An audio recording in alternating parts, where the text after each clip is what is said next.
Welcome to Book by Book. If you're tuning into our channel today, I'm guessing you know that feeling, that little voice, maybe not so little sometimes, that whispers you're just not quite enough. Mm. We're all kind of swimming in it, aren't we? Constantly reaching for this like perfect ideal we see everywhere, especially online, exhausting ourselves trying to be this person we think we're supposed to be. Instead of, just being who we are. Exactly.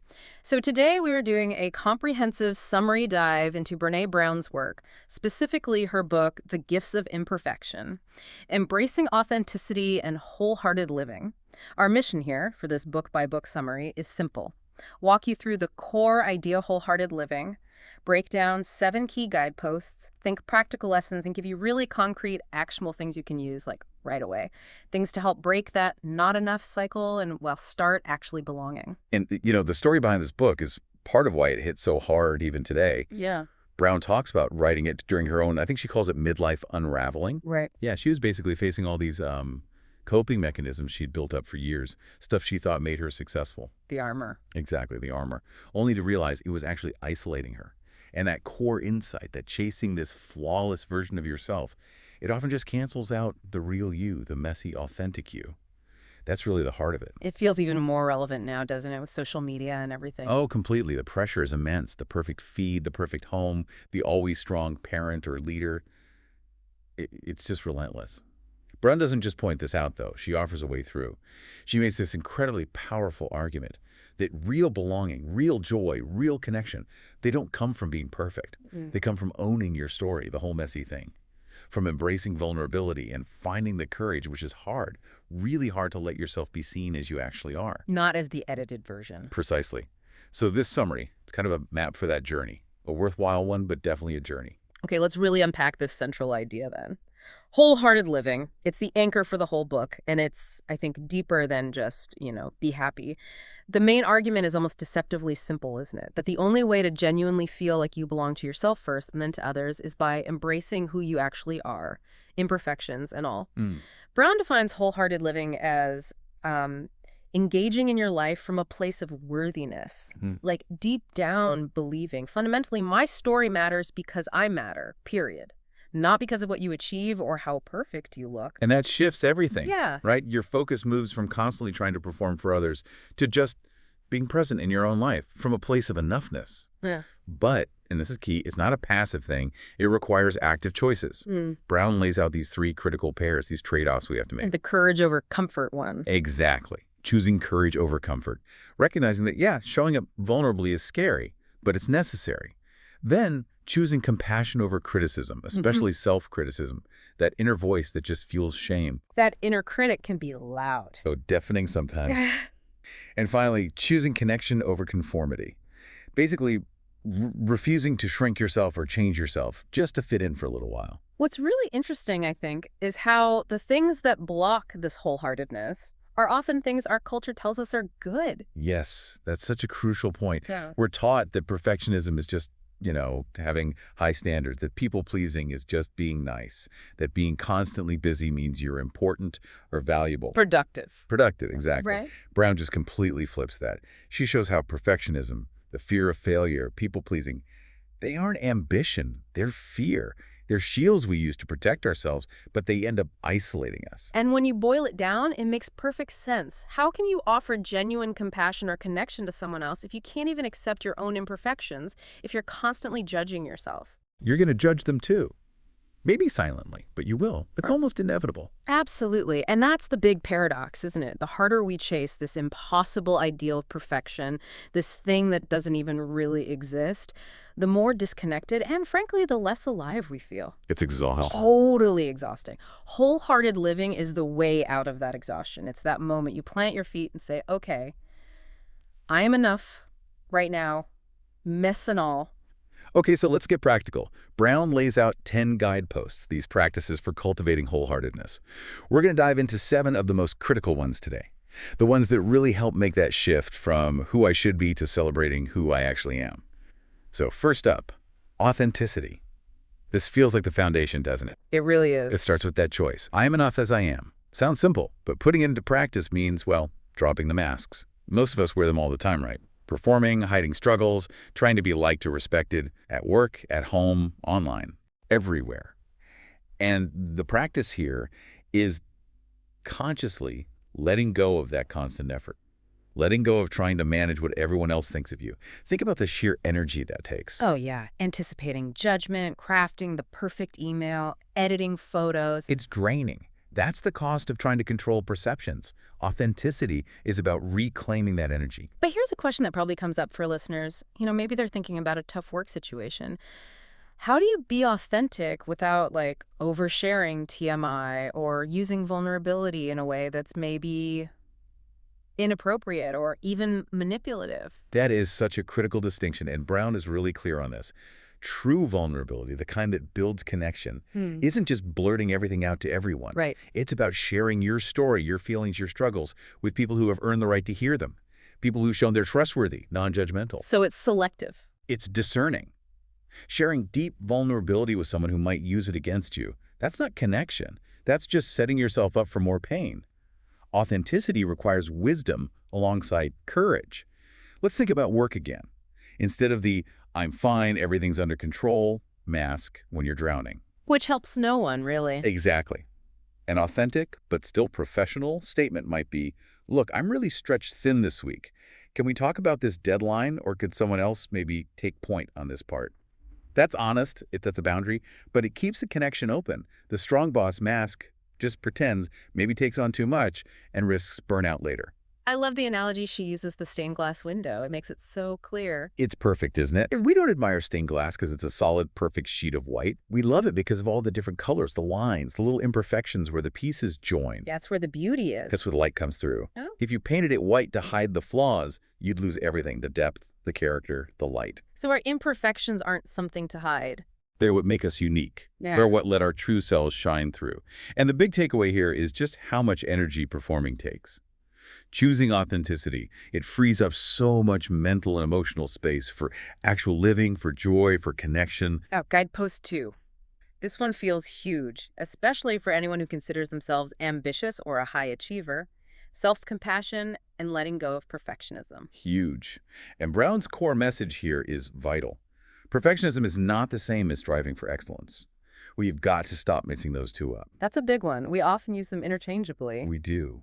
But perfectionism, she argues, isn't about healthy ambition. It's a shield, a heavy fear-based shield. It's this belief that if we can just do everything perfectly, look perfect, be perfect, Yeah. then maybe we can avoid feeling shame or blame or judgment. Like we can control how others see us and therefore how we feel. Exactly. But the punchline is it doesn't actually protect us. It paralyzes us. The fear of not being perfect stops us from trying, from being vulnerable, from learning. So the antidote isn't trying harder to be perfect. No, it's cultivating self-compassion, which at its core just means treating ourselves with the same kindness and understanding we'd offer a friend who was struggling. Okay, so what does that look like in practice? Being gentle with mistakes. Being gentle with mistakes, absolutely. Setting realistic boundaries, saying no sometimes, protecting your energy, and crucially, embracing the idea of good enough. Recognizing that good enough isn't failure. Often it's the most sustainable and realistic way to be. And here's that tricky part again. How do we make sure self-compassion doesn't just become an excuse? Like letting ourselves off the hook too easily. Don't we need that drive to improve? That's the #1 misconception, and Brown tackles it head on. Self-compassion isn't about excusing bad behavior or mistakes. It's about holding yourself accountable with kindness instead of cruelty. Ah, okay. Think about the difference between shame and guilt. Shame says, "I am bad." Guilt says, "I did something bad." Shame attacks who you are. Guilt focuses on your actions. And guilt can motivate change, right? Exactly. Guilt helps us apologize, make amends, learn, do better next time. Shame just makes us want to hide or lash out. Self-compassion helps us bypass shame and get straight to constructive guilt. So imagine you mess up on a project at work. The perfectionist voice screams, "I'm a total failure. I can't be trusted." That's shame. It shuts you down. Yeah, wait. Paralyzing. Totally.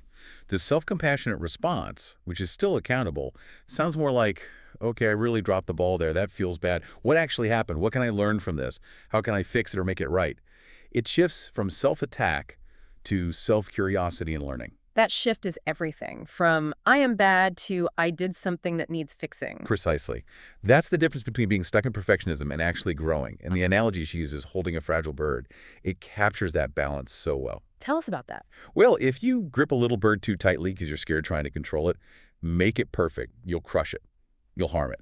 But if you hold it gently, with open, supportive hands, you give it the space and the safety it needs to maybe stumble, but ultimately to fly. Self-compassion is that gentle, supportive hold for ourselves. Fear of imperfection makes us grip too tightly, makes us shrink. Self-compassion gives us room to learn, to connect, to actually live. All right, guidepost 3, cultivating a resilient spirit, which means letting go of numbing and powerlessness. Life inevitably throws curveballs, right? Yeah. Setbacks, disappointments, loss.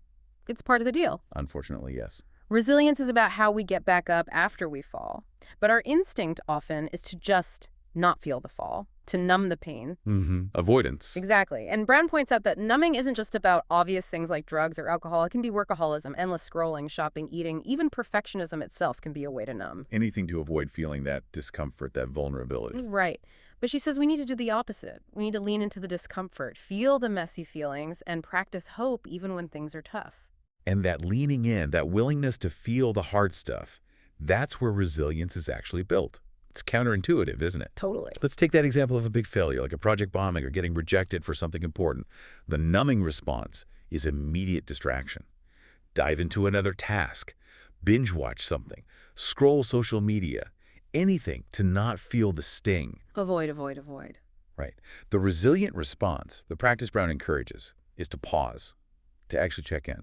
Okay, what am I feeling right now? Sadness, anger, fear.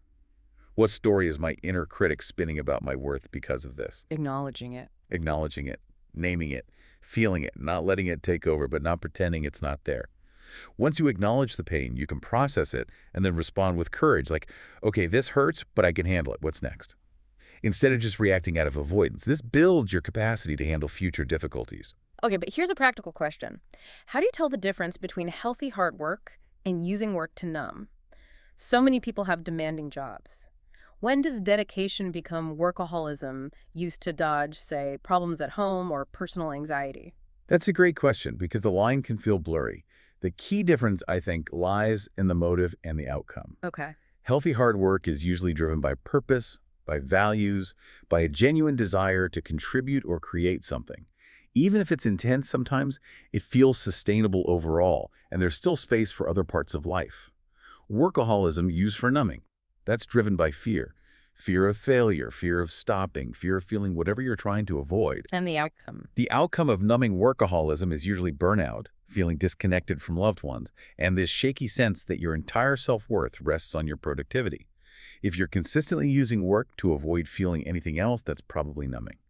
Resilience means having the courage to stop working and face the uncomfortable feeling. That distinction is really helpful. And the analogy for resilience, the tree in the storm, that really resonates. Yeah, it's a powerful image. A resilient tree doesn't pretend the hurricane isn't happening. It bends, sometimes dramatically. But it doesn't break. Right. Why? Because its roots are deep and strong in the ground. Those roots are like our core values, our sense of self, our support systems. The Well, tree lets the wind, the pain, the difficulty pass through it. It doesn't fight it in a rigid way. And then when the storm passes, it stands tall again, maybe even stronger for having weathered it. so resilience isn't about being untouched by difficulty. Not at all. It's about having that deep inner strength and flexibility to face reality, feel the pain, learn from it, and keep growing. It's about trusting you can handle the storm. I really appreciate how Brown insists that gratitude and joy aren't just feelings that happen to us, they're practices, things we actively cultivate. Yes, disciplines, almost. And she points out this major obstacle to joy, something she calls foreboding joy, which is basically that feeling. You know when something really good happens and your first thought is, oh no, when's the other shoe gonna drop? Waiting for disaster. Exactly. Like we can't fully embrace the good moment because we're terrified it's gonna be taken away or that feeling good somehow invites bad things. We sabotage our own joy. It's like we don't trust joy to be real or robust. Right. So this guidepost is about choosing gratitude instead, trusting that joy is robust and fighting that scarcity mindset, that feeling that there's never enough good stuff to go around. And the core practice isn't just listing things you're grateful for, though that's a start. It's about expanding our capacity to actually feel and hold the joy Hmm. without immediately bracing for impact. It's about savoring. Savoring. Tell me more about that. So instead of just writing down grateful for my coffee, savoring means you pause. You actually feel the warmth of the mug. You smell the aroma. You notice the taste. You let yourself be fully present in that small moment of comfort and pleasure and consciously feel the gratitude in your body. So it's more embodied. Exactly. That conscious savoring stretches our tolerance for happiness little by little. Scarcity whispers, this won't last, or someone else deserves this more. Gratitude, especially savored gratitude, replies, this is here now and I'm going to fully receive it. And how does letting go of scarcity tie in? That feels like such a big driver in our culture, that constant sense of competition, that there isn't enough success or happiness for everyone. Scarcity is the fuel for comparison, for envy, for so much anxiety. It's the belief that if my colleague gets a promotion, there's less chance for me. If that other parent's kid gets into the best school, my kid is somehow losing out. It turns everything into a zero-sum game. Totally. Choosing gratitude fundamentally shifts your perspective. You start to see abundance instead of lack. You can genuinely celebrate someone else's joy because you trust there's enough joy, enough success, enough good to go around. You're not threatened by it anymore. She uses that radio analogy, right? Tuning into abundance. Yeah, it's brilliant. Living in fear and scarcity is like having your internal radio tuned to a station full of static. All you hear is noise, doubt, worry. You can't hear the clear signal of all the good things already present in your life. But gratitude clears the static. Exactly. Actively practicing gratitude, savoring the good moments, it's like fine-tuning that radio dial until you lock onto the frequency of abundance.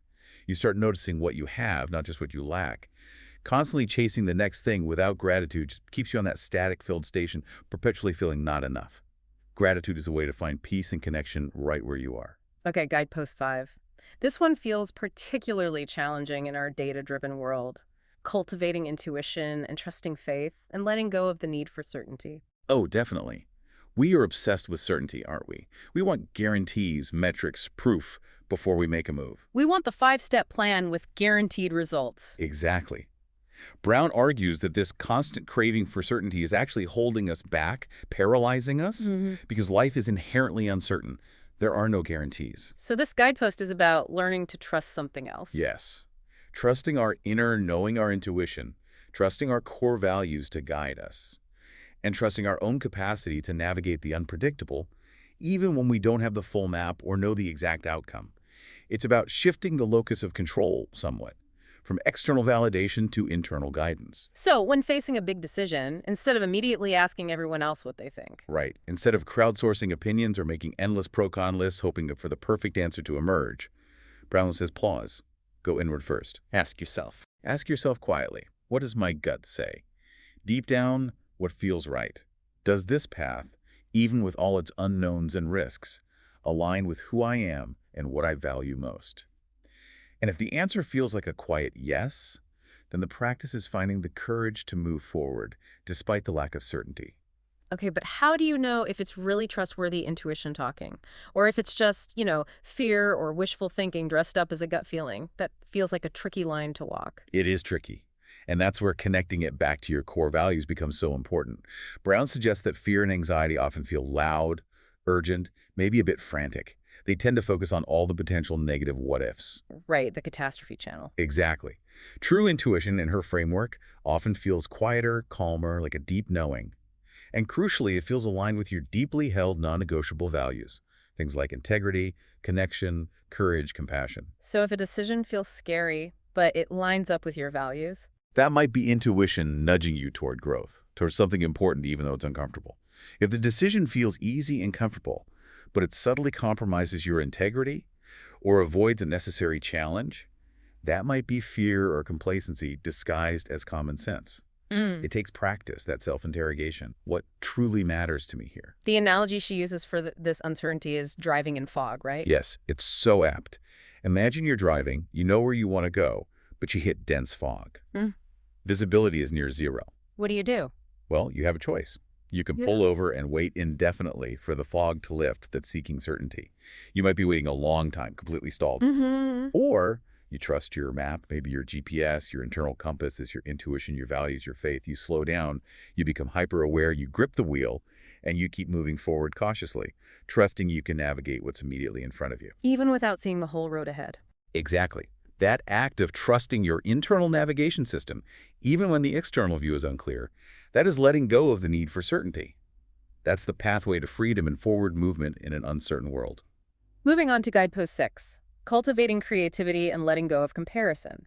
Teddy Roosevelt called comparison the thief of joy, and Brown really hammers this home. She really does. Comparison is just lethal to wholeheartedness. And she also stresses something really important. Creativity isn't just for artists. It's not some optional extra for a select few. No, she sees it as fundamental, absolutely essential for everyone. It's about expressing yourself, solving problems, making things, bringing something new into being, even in small ways. It's inherently human. But to do that, we have to stop that relentless measuring. Stop comparing our own journey, our messy process, our first draft against someone else's curated highlight reel or final product. That's the killer, isn't it?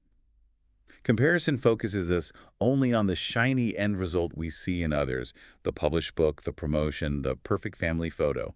We completely ignore the years of struggle, the failures, the messy drafts, the arguments that inevitably happen behind the scenes to get there. And then we judge our beginning against their middle or end. And we just stop. We get paralyzed. We think, mine'll never look like that, so why bother starting?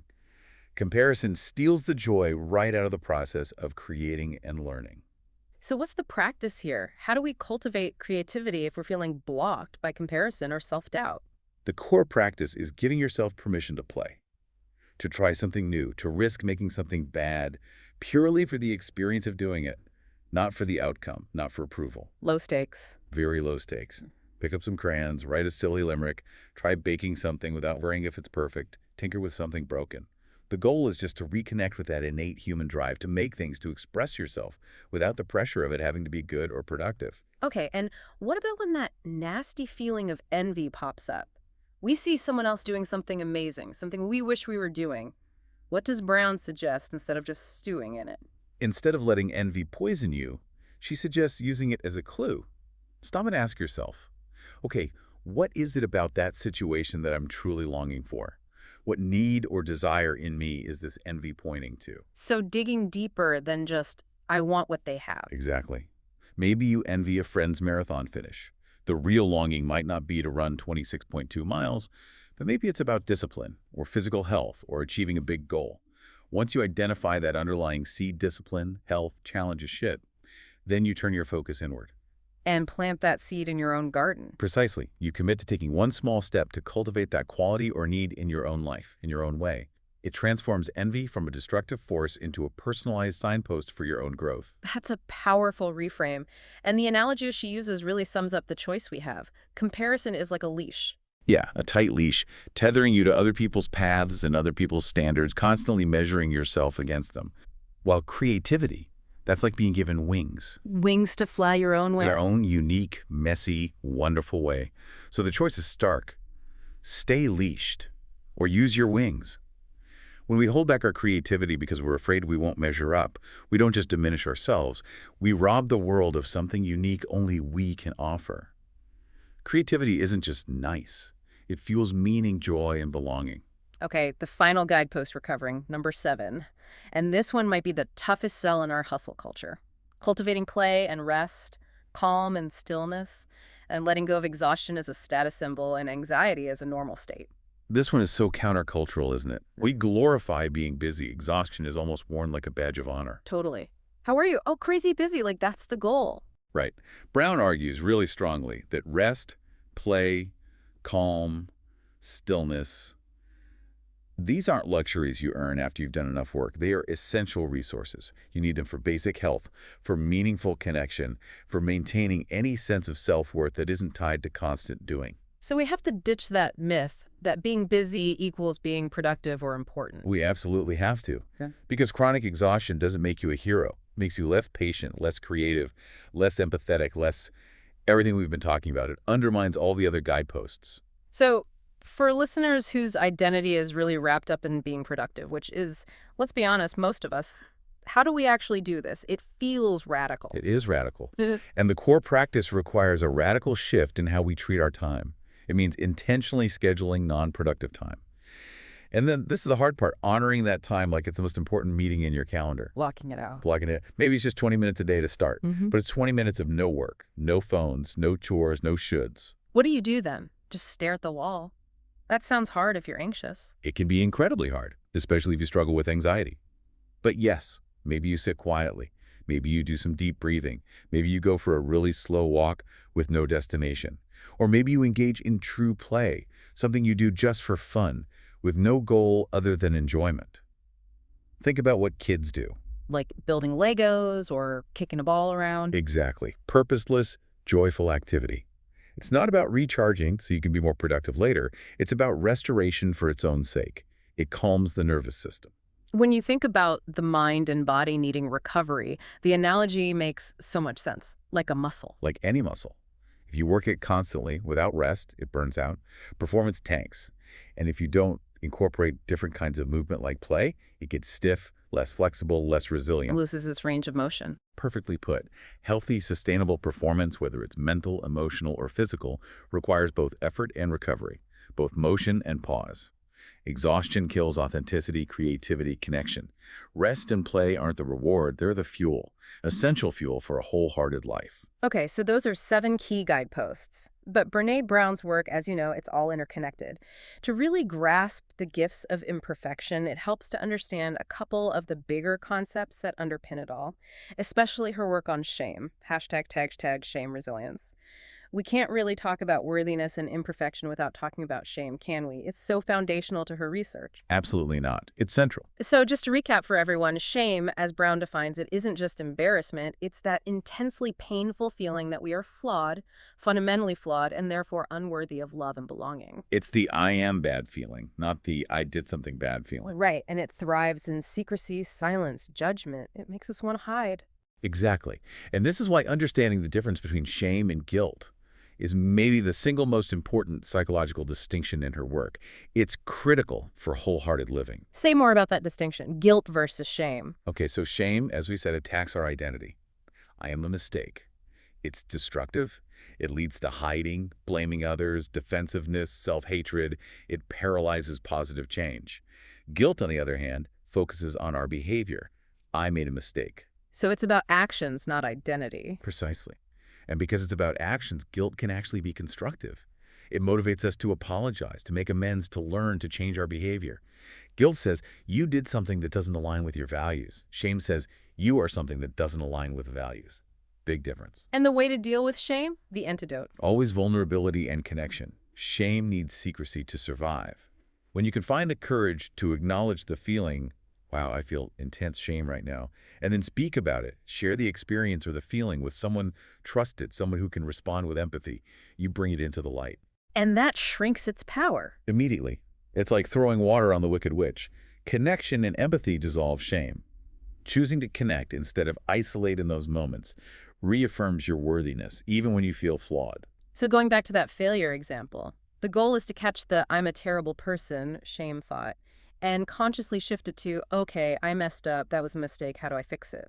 Which is more like guilt. Yes, that internal shift changes everything. And shame resilience is just that. The ability to recognize shame when it shows up, move through it by practicing vulnerability and self-compassion, and come out the other side knowing you are still worthy of connection. It's a skill you build, and it's absolutely necessary for living wholeheartedly. #tag the 10 guideposts in context. And just to clarify, while we focused on 7 key guideposts that really tackle perfectionism and fear, the book itself actually lays out 10. That's right, the full 10 cover a slightly broader range, touching on things like cultivating meaningful work, laughter, song, and dance, sort of the full spectrum of a deeply lived life. But the overall purpose is the same. The overarching goal for all 10 is identical. It's about intentionally letting go of the external expectations, the shoulds, the pressure to be flawless, the masks, all the things society tells us we need to be, and instead choosing to courageously step into who we actually are. The 10 guideposts together form a comprehensive map for that transformation. Hashtag the 3 gifts of imperfection. Which brings us back to the title, The Gifts of Imperfection. If someone really commits to this journey, to practicing these guideposts, what are the results? Brown identifies these 3 core gifts that emerge. Yes, the pillars of wholehearted living, really. They are courage, compassion, and connection. And they build on each other. Right. Exactly. They're not just nice ideas. They're the earned outcomes of doing this hard work. First, you had to find the courage to be imperfect, to be vulnerable, to show up even when you might be judged. That takes real guts, especially self-courage.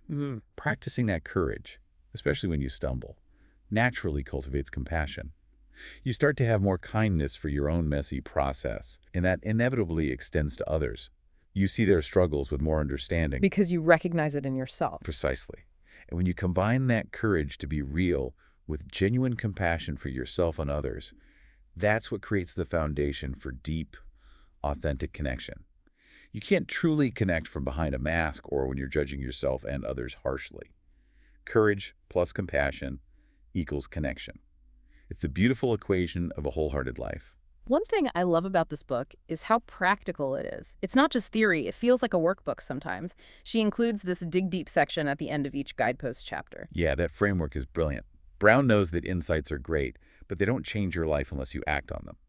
The dig deep part is the bridge from understanding the concept to actually living it. How does it work? It's 3 steps, right? For 3 simple, powerful steps. Get deliberate.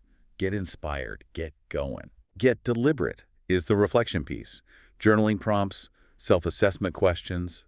It helps you get really clear and honest about where you specifically struggle with that guidepost. Where does perfectionism show up most strongly for you?